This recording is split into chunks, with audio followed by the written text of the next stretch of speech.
కేసులు లేవు. సిఏ బాగా వేధిస్తూ ఉన్నాడు. నేను 4-3 సార్లు తీసుకొచ్చాను అతన్ని. ఇప్పుడు కూడా కేసు కట్టలేదు. మీకు తెలియదేం కాదు. 2019లో తమరికి సపోర్ట్ చేశాను, మొన్న కూటమికి చేశాను. వాళ్ళు ఇంతవరకు స్పందించకపోవడం కూడా అత్యంత దారుణం. అసలు అది నా బిడ్డ బలవన్మరణానికి పాల్పడటానికి సిఐ నాగరాజు ఆయన సిబ్బంది ప్రధాన కారణం.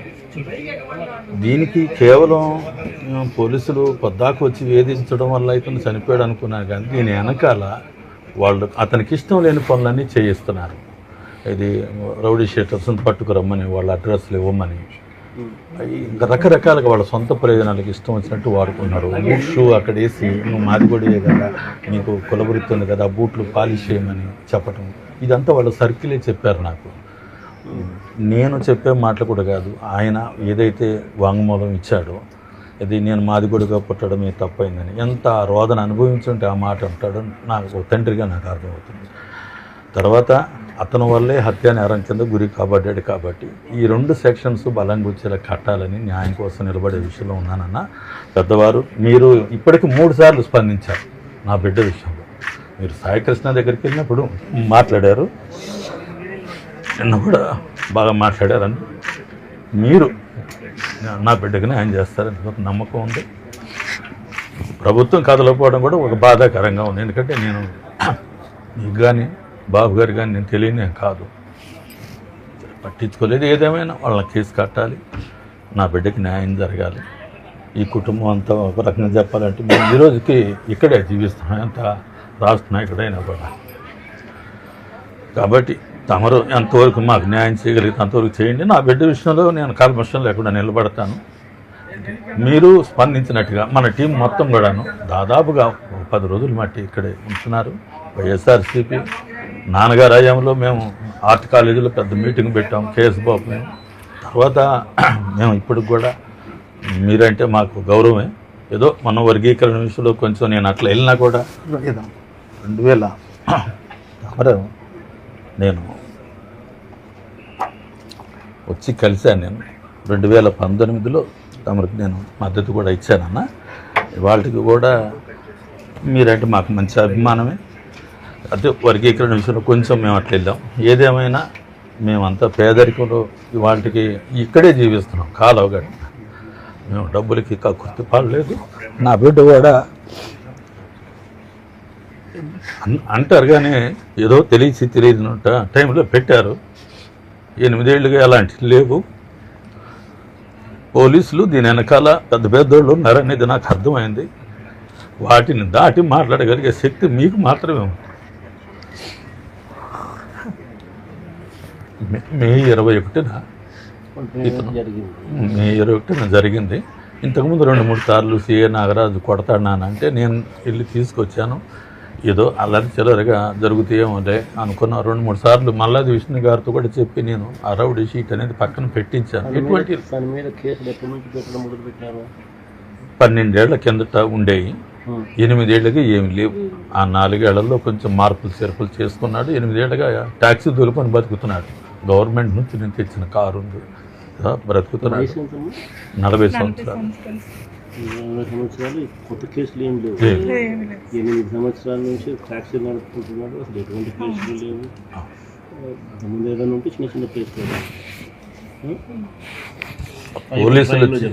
పోలీసులు వచ్చి 21వ తారీఖు ఉదయం 10:30 గంటలకి ఆ పక్కన ఉంటుంది గది, వచ్చి క్రాంతి సిఐ నాగరాజు గారు పిలుస్తున్నారు, నువ్వు రావాలి అంటే అతను వాళ్ళని చూసి తలుపులు ఇస్తూనే నన్ను వస్తే చంపేస్తారని చెప్పాడు.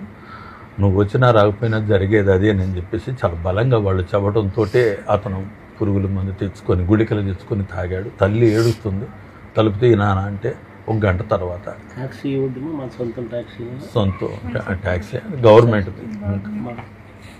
గవర్నమెంట్ స్కీమ్లో తీసుకొని ట్యాక్సీ సొంతంగా నడుపుకుంటాను. ఇప్పుడు అది కూడా లేదు. ఏదైతేనేమి వీళ్ళ అమ్మెల్యే తలుపు తీనానని ఏడుస్తుంటే తలుపు తాగేసిన అతను మెల్లగా తీశాడు. తర్వాత హెల్ప్ హాస్పిటల్కి తీసుకెళ్ళాం, సాయంత్రం జనరల్ హాస్పిటల్కి తీసుకెళ్ళాం, చనిపోయాడు. కేవలం వాళ్ళ ఒత్తిడి వల్ల చనిపోయాడు. వేరే అతనికి ఏ రాజకీయాలు కూడా ఏమీ లేవు. ఒక తండ్రిగా నాకు ఇచ్చే గౌరవం నాకు ఇచ్చాడు. తను బతుకుతున్నాడు. వాళ్ళు ఇష్టం లేని పనులు చేయించడాన్ని తిరస్కరించాడు అతను దాదాపుగా ఏంటంటే రౌడీ షీట్లను పట్టుకురమ్మంటే ఇతను ఎట్లా పట్టుకొస్తాడు, వాళ్ళ కుటుంబాలతో గొడవలు అవుతాయి కదా. కాబట్టి ఇట్లాంటి వాటికి పోవట్లేదు. ఏదన్నా తీవ్రమైతే నేను వెళ్తూ ఉండేవాడిని.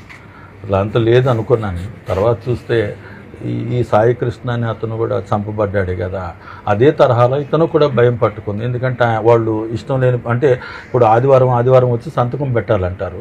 ఆ సంతకాలు వాళ్ళు పట్టించుకోరు. కానీ వాళ్ళు చెప్పిన పని చేయకపోతే ఆదివారం పేరుతో తిరగేసి 3 కలిసి 3 టైర్ బెల్ట్లు పట్టుకొని కొడతా ఉంటుంటే అతడు తగలరాని చోట తగిలి చచ్చిపోయే పరిస్థితి కూడా. ఇంత భయంకరమైన స్థితిలోనే అతను చనిపోవటం అనేది జరిగింది.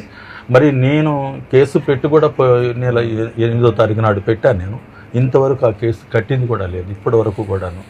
నేను దళిత సంఘాలు మొత్తాన్ని తీసుకుని వెళ్ళి మళ్ళీ సిపి గారిని కలిసి మళ్ళీ కేసు పెట్టమని చెప్పేసి గట్టిగా ఒత్తిడి చేసామన్నా.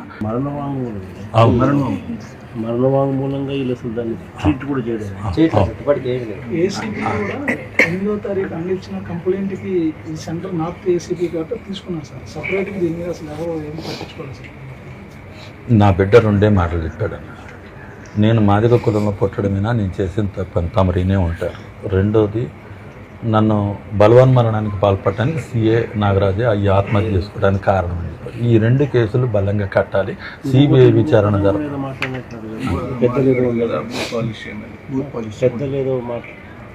అంటే అతను దీని రికార్డు ఉంది.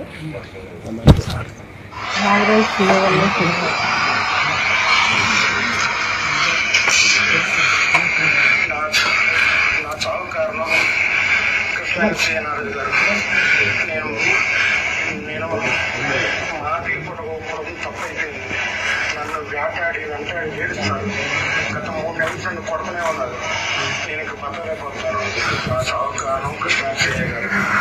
ఇంకేం బతకలేను.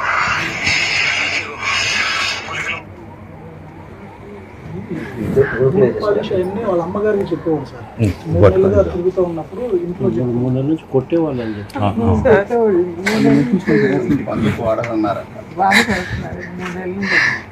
బాత్రూమ్ కడిగేయటం. నాకు 3 పిల్లలు బాబు కాలు కూడా పోలియో చిన్నప్పుడు పోలియో వచ్చింది సార్. ఇక్కడ పుండు పడింది. అట్లా 2 ఏళ్ళు పోయినాయి సార్. ఇప్పుడు ఇక్కడ పెంచు నాకు పడిపోయింది సార్ బాబుకి. అది లోపల నుండి తినుకుంటా. ఎక్కడ చూపిస్తున్నారు సార్? ఎక్కడ చూపిస్తున్నారు? ఏమని చెప్పినారు వాళ్ళు? అంటే కొంచెం ఏజ్ అనేది వచ్చాక చేస్తామన్నారు సార్. కాకపోతే ముదిరిపోయింది బాగా. ఏళ్ళన్నీ పోయినాయి. ఏళ్ళు పోయినాయి. ఏమైంది? పుట్టుకలో చిన్న కణితలాగా వచ్చింది సార్. ఇక్కడ వెనక ఈ మీద కణితలాగా వచ్చింది. అది తీసేసాక నరం అనేది ఏంటో లోపల ఇదైపోయింది. పిల్లోడు నడుస్తుంటే ఆ ఏళ్ళు కొట్టుకుపోయి ఇక అట్లా లోపల ఇన్ఫెక్షన్ అవుతా వస్తుంది సార్. ఏ హాస్పిటల్కి వెళ్ళేదాని సొల్యూషన్ తెలియట్లేదు. రేపు మన ప్రభుత్వం వచ్చిన తర్వాత ఇది SC/ST అట్రాసిటీస్ కేసుకి బుక్ చేసి గవర్నమెంట్ తరఫు నుంచి మన పిల్లలకి రావాల్సిన బెనిఫిట్స్ అన్నీ వచ్చేట్లు 5 సెంటర్ స్థలం ఇప్పిస్తాం. 5 ఎకరాల స్థలం SC/ST సంబంధించి అట్రాసిటీస్ కింద చనిపోతే ఏ రకమైన చట్టం పరిధిలోకి వచ్చి చట్టం ప్రకారం ఏదైతే బెనిఫిట్స్ ఒక హక్కుగా మీకు రావాల్సింది ఏదైతే ఉన్నాయో అవన్నీ నేను దగ్గరుండి మన అధికారంలోకి వచ్చిన 1 నెలలోనే చేయించేస్తాను. అన్ని దగ్గర నేను చేపిస్తాను. ఇప్పుడు కూడా ఇవన్నీ కూడా నేను దగ్గర చూస్తాను. ఇవన్నీ కూడా చూస్తాను. అని బాబుకి సమస్య లేకుండా నేను చేసి పెట్టాను. నీకు ఇబ్బంది లేకుండా నేను చూసుకుంటాను. నా కొడుకు చాలా న్యాయంగా చనిపోయాడు. పోలీసులు వచ్చి తీసుకెళ్ళేది నా కొడుకు. నన్ను తీసి నేను తల్లి తగ్గలేదు. నా కొడుకు మందాగి చనిపోయాడు సార్. పోలీసుల వల్లే నేను చనిపోతున్నాను. నన్ను పిలిచాను, కాంతి రాయి అంటే అమ్మ నేను రానమ్మా తీసుకెళ్ళని చంపేస్తారు, నన్ను అప్పు చెప్పమని చెప్పి ఏడిచి నా కొడుకు నేను వచ్చేసినాక తీసి మన తాగి చనిపోయాను. పోలీసులు ఏది బూట్లు తొడమంటావు, బూట్లు తొడమంటావు, నువ్వు మాది కూడా కదరా బూట్లు తొడమంటావు, బాత్రూమ్లు కడిగేయటం అవన్నీ చేపిస్తారని నా కొడుకు నాకు చెప్పి బాధపడుతూ ఉండేవాడండి. అసలు అటు వెళ్ళి పిలుస్తలేడు, ఇటు వచ్చి అనిపిస్తే ఎన్ని సంవత్సరాల నుంచి కేసులు లేవు కదా, మరి ఎందుకు పిలిపిస్తాను మీరు?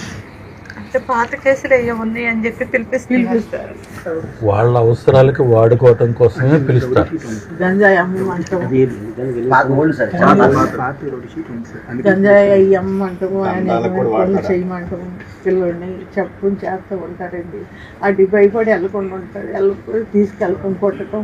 ఒక రేపు వచ్చి తీసుకెళ్ళారు, ఇంటికి వచ్చి తీసుకెళ్తే ఎందుకండి అంటే సీఏ గారు తెమ్మంటారు అని నేను లేపితే ఈయన గారు సోయి లేకుండా అన్నారు, బాగాలేదు పడుకున్నారు. సరే తీసుకెళ్ళాక పొద్దున పూట నేను వెళ్ళాను, తీసుకెళ్ళి కొడుతున్నారండి, అల్లాడి తీసి కొడుతున్నారు. నాకు కొడుతుంది అల్లాడిపోతున్నారు కింద నేను ఎట్లా అయిపోయాను, అసలు ఇట్లా కోడిని కట్టేసి అల్లాడి తీసి కొట్టడం, చేయలేని వాసిపోయి వచ్చి అన్నం కూడా తినలేకపోయేవాడు. అసలు నా కొడుకు సీఏ వాళ్ళు చనిపోయాడు. నా కొడుకు ఈ వయసులో మమ్మల్ని చూడాల్సిన కొడుకు మాకు లేకుండా అయిపోయాడండి. 8 సంవత్సరాల కింద కేసులు ఏదో ఉన్నాయని చెప్పినారు, అది ట్రయల్ జరుగుతుంది. అవన్నీ నేను తీర్చిచ్చేసాను. అవన్నీ ట్రయల్ జరుగుతుంది. లేదు అసలు ఏం కేసు లేదు, నేనే దగ్గర నుండి తీపిచ్చేసా. ఆయన శిక్ష పడింది లేదు అసలు, ఏ కేసులు లేవు. అన్ని కేసులు కూడా కొట్టేసారు. 8 సంవత్సరాల నుంచి కొత్తగా ఒక కేసు లేదు. మొన్న సిఏ గారు ఏసీపీ గారు అంటాడు పేకాట కేసులు పడమట్లో ఉన్నాయి అంటాడు. అసలు ఇవన్నీ మీరు ఇప్పుడు ఏదో కావాలని తీసుకొచ్చే తప్ప, అంతేగాని అసలు మర్డర్ లాంటి కేసులు కాదు, మీరు వీటిని ఇట్లా చూపించడం కూడా కరెక్ట్ కాదని నేను చెప్పాను. నేను సరే ఏదేమైనా నా వాంగ్మూలం తీసుకున్నారు, బాగా డిలే అవుతూ ఉంది. ఆ బిడ్డకి న్యాయం చేసే విషయంలో మీరు కొనుక్కుంటే ఎంతో కొంత న్యాయం జరుగుద్ది అనేది మాకున్న ఆశన. మీరు అన్నట్లుగా SC ST యాక్ట్ కట్టాలి, వాళ్ళు హత్యానేరం కింద కూడా కట్టాల్సిందే. అంటే ఆ రోజు నుంచి ఈ రోజు వరకు ఏమైతే అసలు మనిషి కావట్లేదు. ఆ పిల్లల పరిస్థితి చూస్తే మా జీవితాలు అంతంత మాత్రమే. నేను ఆ ఉద్యమాల్లో తిరుగుతూనే ఉంటాను.